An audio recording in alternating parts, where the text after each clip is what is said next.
জমিনের মধ্যে বড় বড় সমুদ্রে নীল তিমি আছে, এক একটা নীল তিমির খাদ্য তালিকা প্রতিদিন 1000 কেজি চিংড়ি মাছ। কে খাওয়ায়? এই নিমক হারাম কপাল ভরা মানুষ কে খাওয়ায়?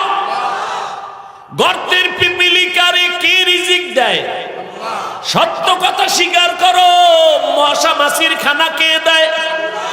জঙ্গলে হাজারো প্রাণী, ওদের খানা কে দেয়? উড়ন্ত পাখি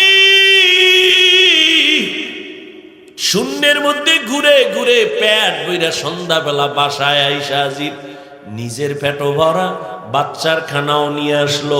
বলো উড়ন্ত পাখির রিজিক কে দিয়েছেন? নদীর মধ্যে সমুদ্রে হাজারো কোটি কোটি মাছ কে খানা দেয়? বলতে পারবেননি সাগরের মাছগুলো না খাইয়া কোনোদিন শুকায় গেছে? জঙ্গলের প্রাণীর খানা নিতে আপনাদের এই গাজীপুরে সকাল 8টায় আসছে, এলাকায় আসছে।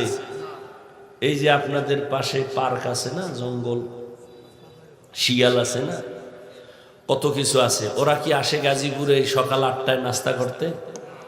ওগো কাছে খানা পৌঁছায় কে দেয় বলুন তো? শিয়াল, জঙ্গলের প্রাণী, নদীর মাছ, আরো আরো যারা এই যেগুলোর নাম বললাম, ওরা দামি না আমরা দামি? তো ওগো কাছে যদি খোদায় রিজিক দিতে পারে, আমগো কাছে আরো আগে দিবে না? তা আমরা কুত্তার মতো ভাগল লইছি কেন? চরিত্র খারাপ হয়ে গেছে। কুত্তা এরকম পাগল হয় না খাওয়ানোর লেগে, বাঙালি যেই পাগল, বাইরে জবাই করে লেছে, ও একা খাইবে।